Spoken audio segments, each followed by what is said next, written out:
vai ser removida para que a glória do Senhor comece a resplandecer. Puxa, aí como homem ele é algo maravilhoso. Mas para chegar a isso é necessário um preço e um sacrifício. E desde aquele momento, Jesus já sabia que ia passar por dor, que teria que vencer a morte para confirmar a nossa salvação. Amém? E aí hoje se anuncia a Páscoa, como a pastora falou, com coisas fantasiosas, com comidas, com bebidas. A Páscoa no Antigo Testamento, sabe o que era? Era pão sem fermento, ervas amargas e sacrifício de um novilho cevado ou um carneiro cevado. Amém? E assadas. Não é aquele glamour de uma culinária, né? Uma culinária assim sofisticada. Não. Mas é o simples transformar a renúncia realmente do gosto verdadeiro da vida que se perdeu na queda de Adão e que Jesus tinha a responsabilidade de restaurar e confirmar a salvação. Amém? E aí nós vimos, né, o próprio Deus disponibilizando a única vida, o único Filho. Diz a palavra que Ele é o unigênito de Deus, único. Porque tem o Pai, tem o Filho e tem o Espírito Santo. Amém? Mas de Deus Ele é o único. E aí diz a palavra que Ele se encarnou no ser humano de uma mulher, se fez homem, padecer como homem, sacrificar-se como homem, vencer a morte como homem, para que a imagem e semelhança do Senhor fosse salva através de quê? Da ressurreição. Nenhum médico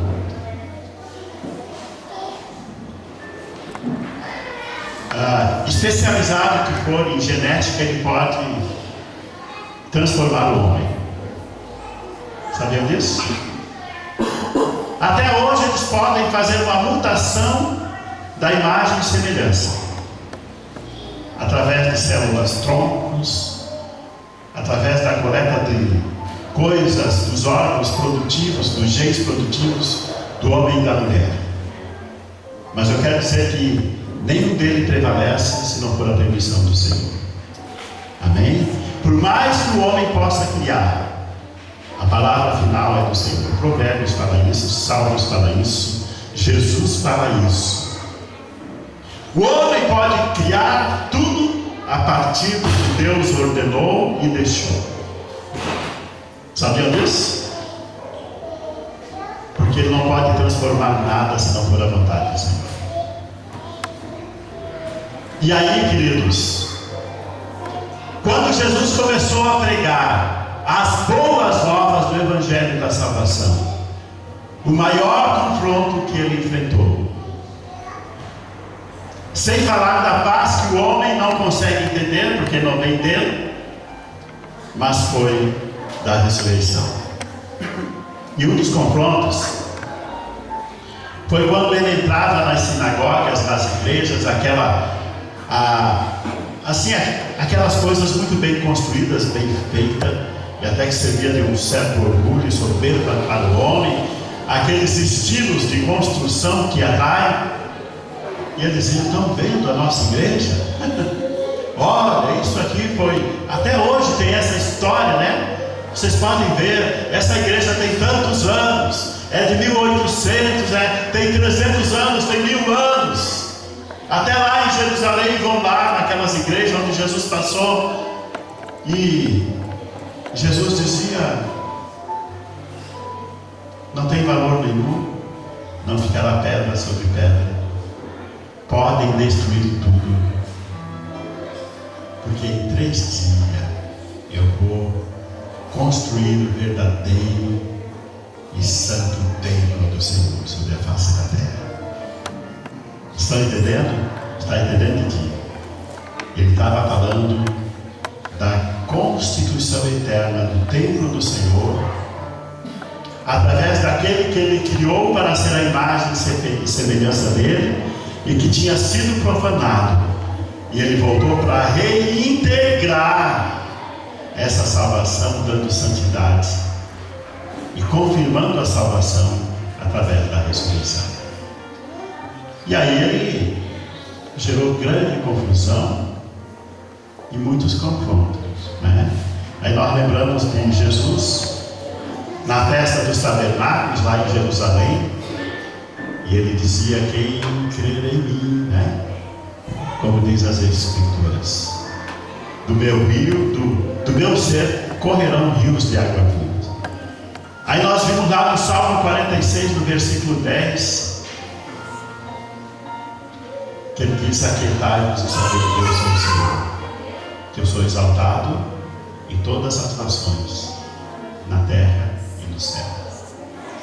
É algo maravilhoso, né? E daqui a pouco ele diz: eu sou a ressurreição, de forma bem declarada, e a vida. Aí alguém diz: ele está louco, é digno de morte. Amém? E desde o Antigo Testamento, e olhem, preste atenção à perfeição do Senhor. Quando se fala em testamento, Hebreus fala muito disso. O testamento é consequência de uma morte. Sabiam disso? O testamento é consequência de alguma morte. E Jesus veio efetivar esse testamento para confirmar a salvação através da ressurreição. E olha que ele pregou esses 3 anos e meio de forma insistente. Ensinou de forma assim incansável em todas as igrejas. Hoje nós dizemos em todas as denominações. Os pastores não entenderam, os padres não entenderam, os guias espirituais não entenderam, e até mesmo muitos dos apóstolos não entenderam. Não entenderam tanto, nem a maioria dos discípulos. E quando ele foi, nós lembrando aqui, né? Quando chegou o momento da dor, da crucificação, ele já preparou os seus discípulos. Ele disse assim: não, feri o pastor. E aí, o que é que acontece com o rebanho? Alguém sabe? Eu sei que tem alguém que sabe. Feriu o pastor e o rebanho se dispersa. Ele fica sem ordem. Ele dizia: está vindo aí alguém que vai ferir o pastor, que vai ferir o mestre. O que foi que ocorreu com os discípulos? Uma dispersão grande. Uma dispersão grande. A ponto de aquele que ele já tinha determinado para ser o líder da igreja, Pedro, negar a ele 3 vezes. A ponto dos seus discípulos, depois de ele ter sido crucificado, ainda caminhando para Emaús, murmuravam: nele estava a nossa esperança. E já é hoje o 3º dia e parece que não aconteceu nada. E as mulheres, é impressionante, né? As mulheres, lembrando do ensino de Jesus, onde é que elas foram? Como diz aqui a palavra, né? No findar do primeiro dia da semana, no findar do sábado e ao entrar no primeiro dia da semana, Maria Madalena e a outra Maria foram aonde? Que a igreja leu? Onde é que elas foram? Onde é que elas foram? Sepulcro é lugar de novidade? É lugar de morte. Mas a vida santa e ressurreta, ela tem que passar pela morte. Pergunta para quem está aí do lado: está disposto para isso? Não é brincadeira, hein? É tão bom, tão bonitinho, né, Patrícia? Passar pela morte é tão difícil. E quando chegaram lá, tiveram novidades. E olha, é a única parte dos evangelhos que fala essa solenidade, esse cortejo eterno que diz assim, ó: e eis que houve um grande terremoto. Esse terremoto também já tinha ocorrido quando o corpo de Jesus tombou. Sabiam disso? Quando ele entregou o Espírito, ele diz: Pai, em tuas mãos eu entrego meu Espírito. Está tudo consumado. Dá para imaginar? É o último respiro do ser humano e o corpo tomba. E aí diz que do sangue de Jesus, diante daquela tempestade torrencial, daquele tremor, ele ia se esvaindo, e juntamente com aquela água torrencial entrava nos túmulos, e ao entrar nos túmulos, os mortos ressuscitaram. Sabiam disso? A ponto de aqueles algozes que o crucificaram, eles conclamarem verdadeiramente: este é o Filho de Deus.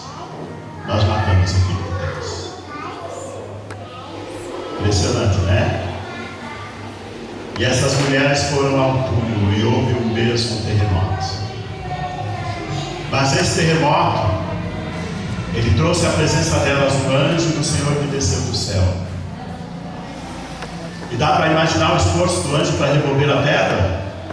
É igual a eu, que sou um dos que mais tem força aqui, o irmão Jair, todo mundo lá, né? Vamos remover a pedra.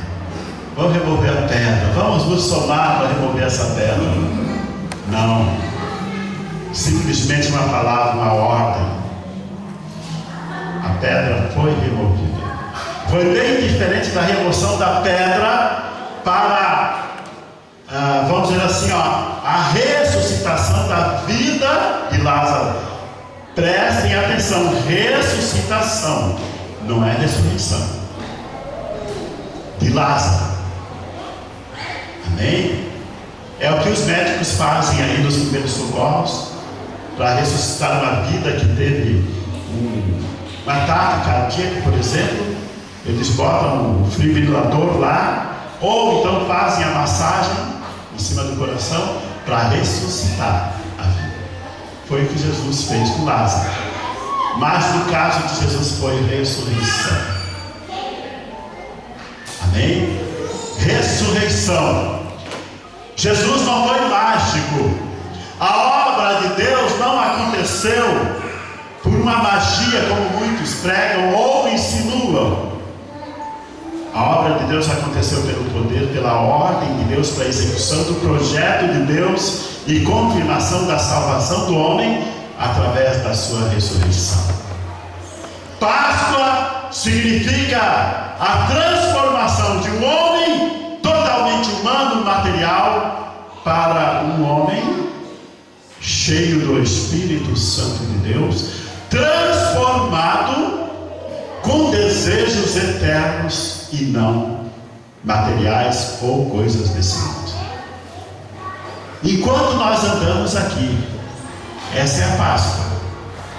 Não é meramente a transformação para uma vida melhor.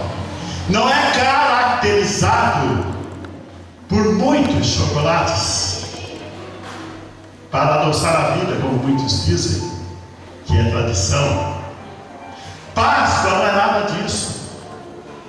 É a mudança, vejam bem, do temperamento, da personalidade, do sentimento, de tudo que é humano, de tudo aquilo que faz eu inspirar, eu respirar e inspirar, de tudo aquilo que me dá uma sobrevida, ainda que com qualidade, mas se não tiver o sopro de Deus, não é vida. Nós podemos ter base nisso. A base nisso está em Ezequiel 37, lembram do vale dos ossos secos? Que o exército de Israel, tinha sido destruído, E os profetas se sentiam sozinhos. E agora, Senhor, e o Senhor nos levou para um cemitério e diz: agora profetiza. E ele começou, ossos aos ossos. Dá para imaginar o barulhão? Nervos aos nervos. Dá para imaginar? Começou a se levantar um exército de Israel, cheio de mutantes, cheio de vidas, até que vieram as carnes, vieram as peles. O coração começou a bater e bombar e irrigar o nosso corpo. E o Senhor disse: o que é que tu vê aí?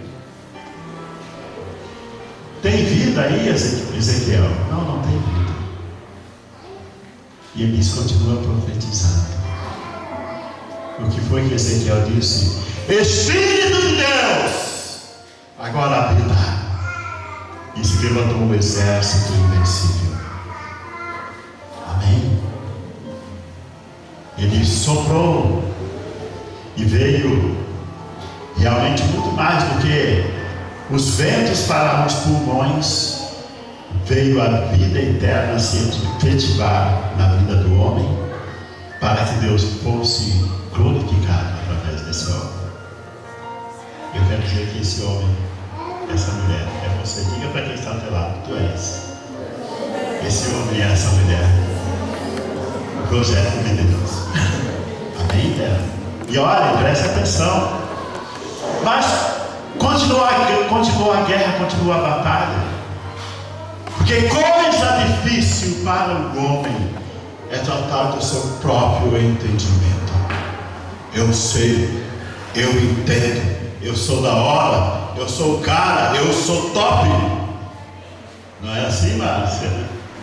Eu sou. Não é, Marcelo? E aí, nós vimos lá Jó. Lembram? Só estou falando alguma coisa do Antigo Testamento para nós, não vamos demorar. Lembram de Jó? Havia um homem muito rico, na região, não me lembro o nome. E o homem mais rico. E esse homem era íntegro, santo e puro diante do Senhor. O que é que tu quer mais do que isso? Não precisa, né? Era o homem mais rico, íntegro, puro, santo, agradava a Deus, se regalava do bom e do melhor. Bom, e para quem, né? O que é que eu quero mais do que isso? Humanamente, nada. Mas aí o diabo se apresentou para Deus, sentou na mesa junto com os anjos, e o Senhor se honrava. Está vendo, meu servo jovem? Tudo também, ele tem tudo. Toca na vida dele, tira a riqueza dele para ver. O Senhor disse: pode tocar, mas a vida dele é minha. E tocou. E diante de toda a riqueza que Jó tinha, ele passou a ser o mais miserável. E não só na pobreza física, mas também na saúde física.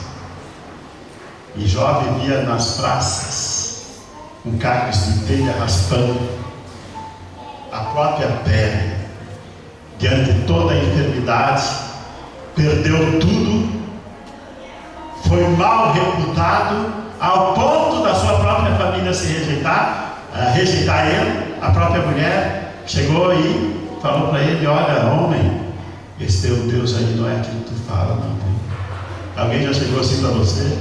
Essa igreja, eu acho que esse evangelho já não chegaram. Pai, quem de nós aí iria resistir? Tenham pena de mim, realmente eu acho que não é. O que foi que Jó falou?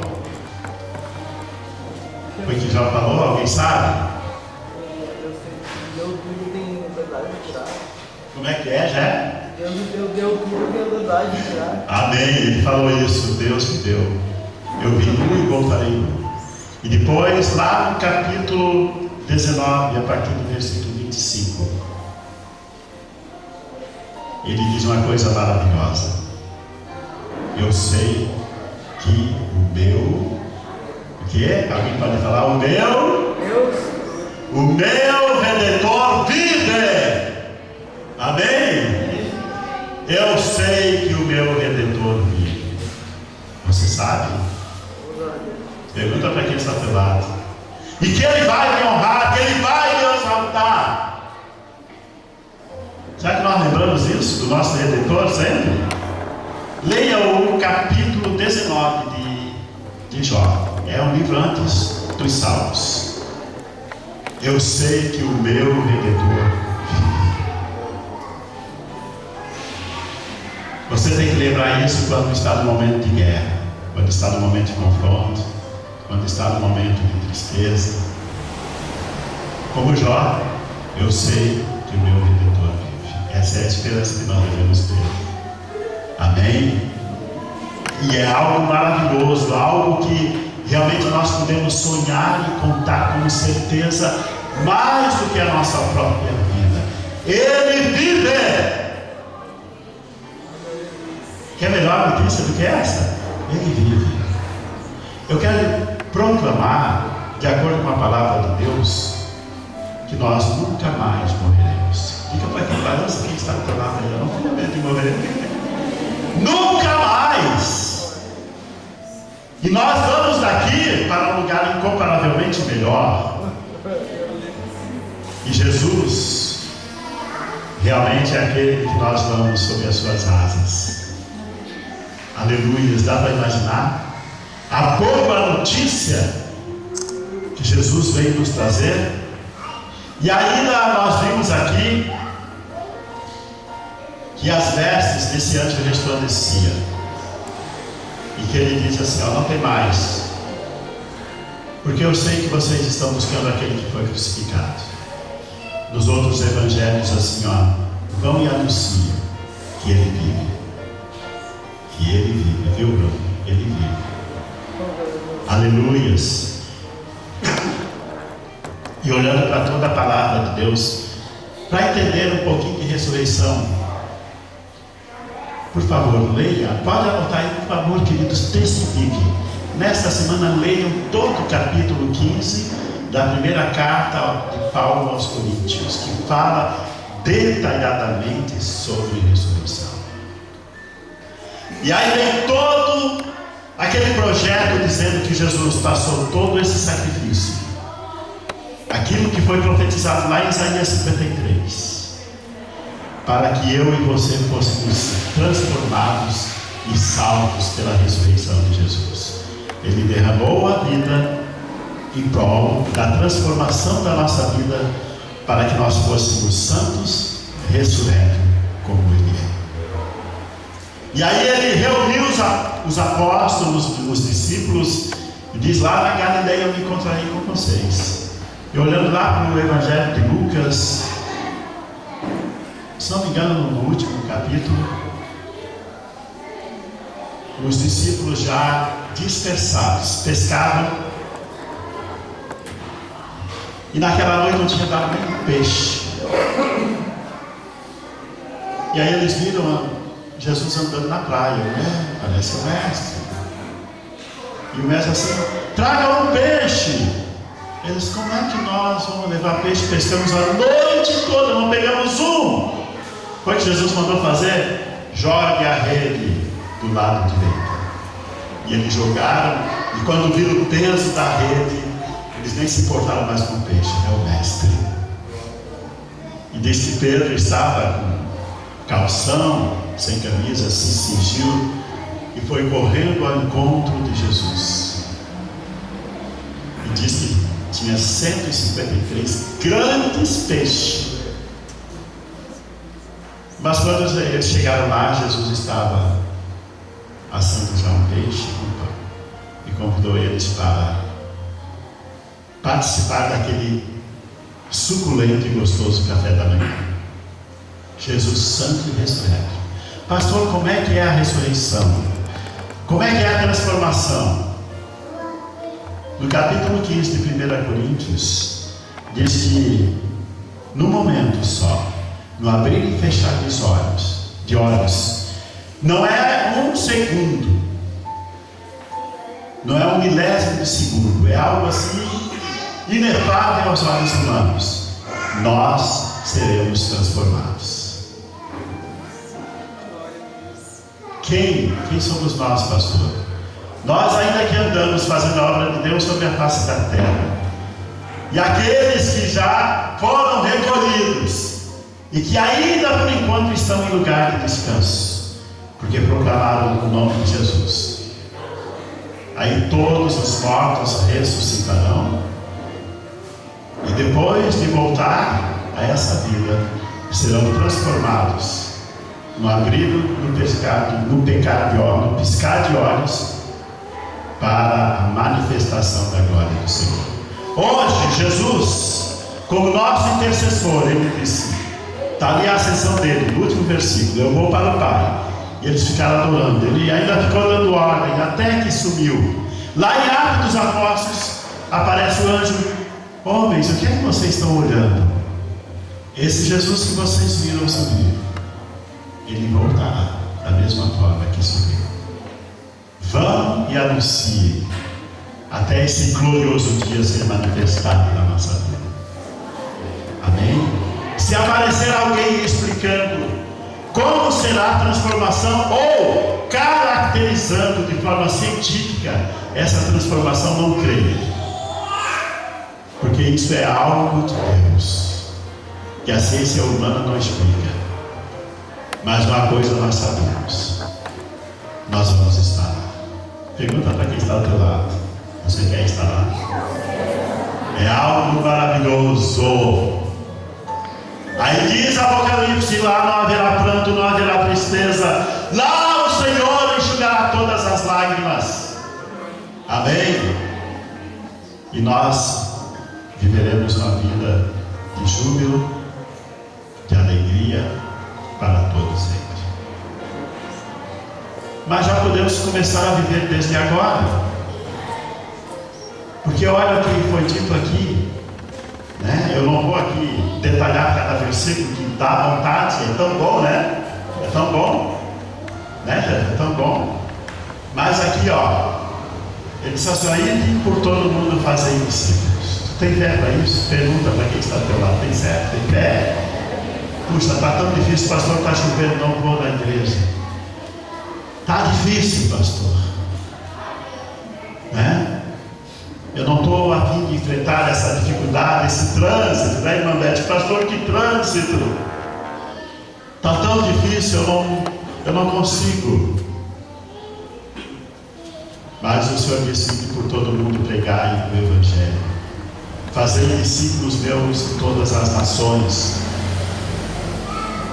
E ele proclamou, né, batizando-os em nome do Pai, do Filho e do Espírito Santo, honrando a santidade de Deus, e ainda assim ensinando a guardar todas as coisas que vos tenho proclamado.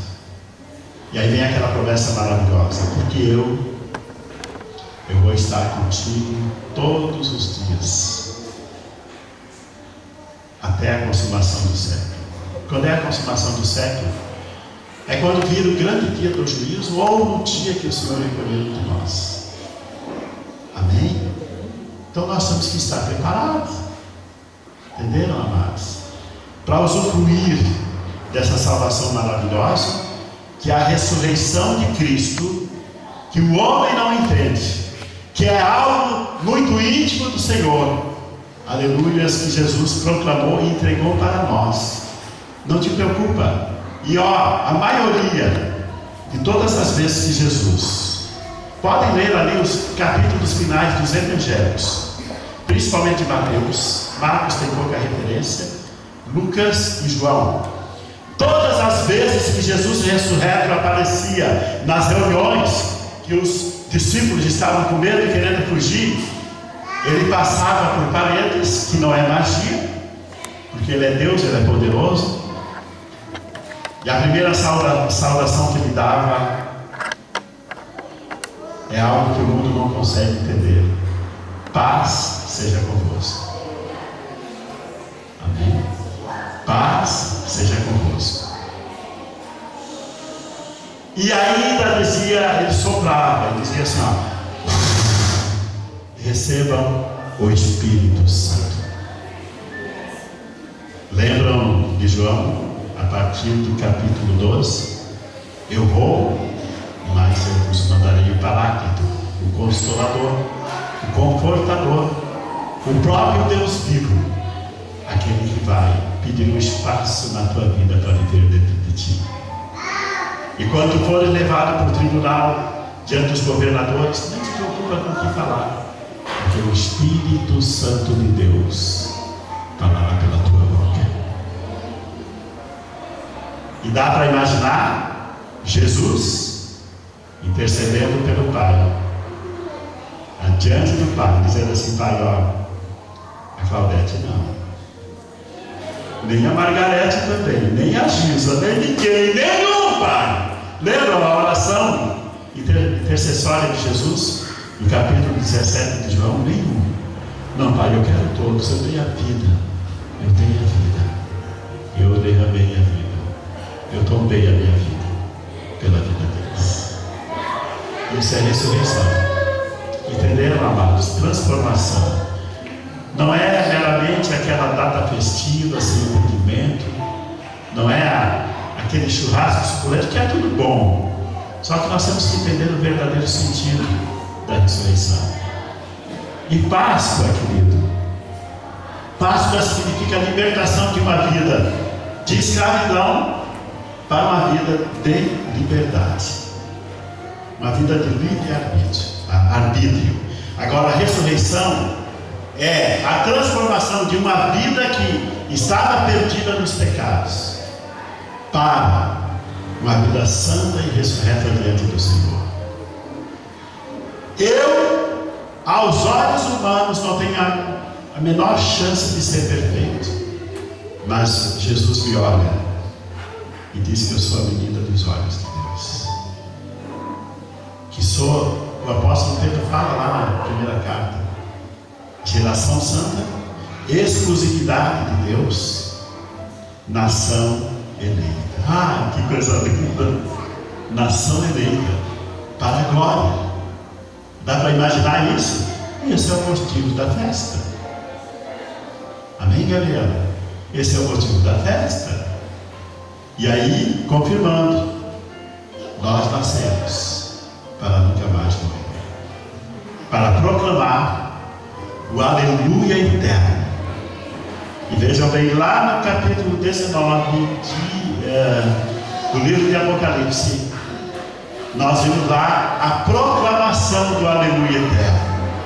Estavam lá os 4 anciões, os 4 seres viventes, os 24 anciões, proclamando o aleluia eterno dos eleitos, dos escolhidos, dos salvos, para participar das bodas do Cordeiro Santo e cantar o aleluia eterno.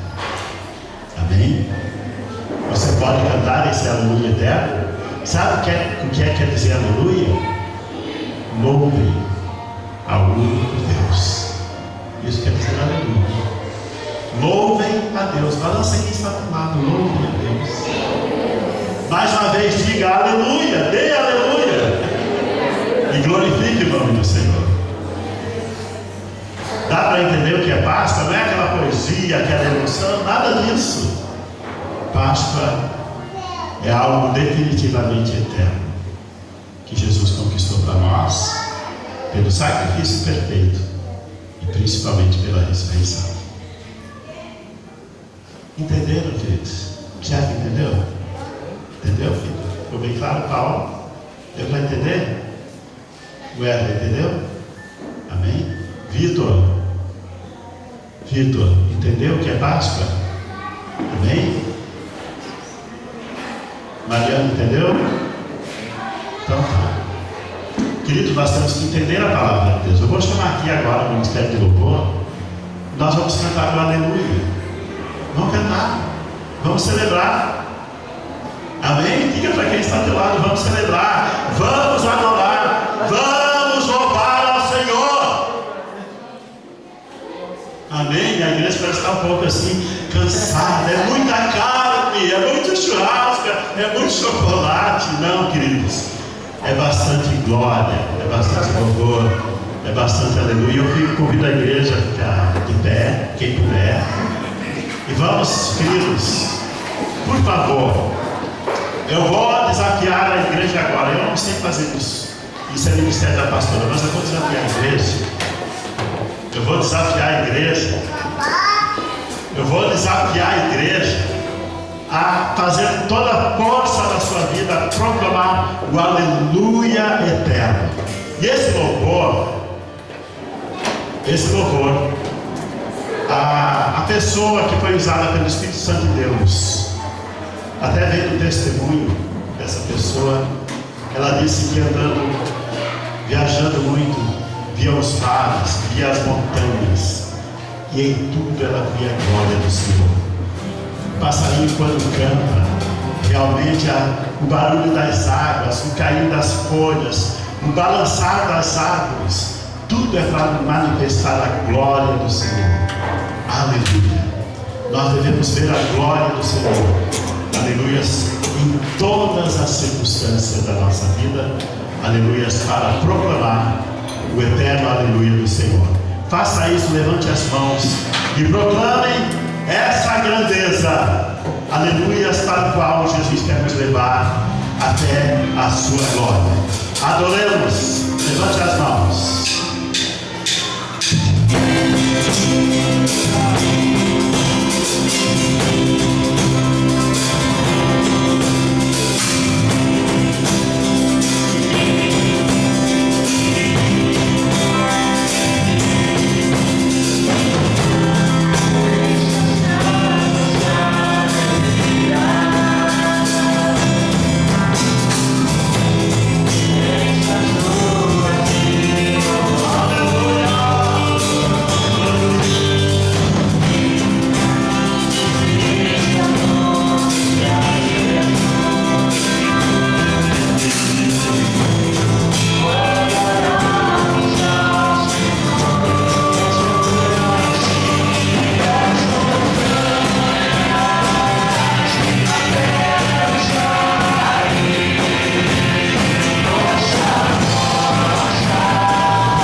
Aleluia. Quem entendeu a palavra nesta noite?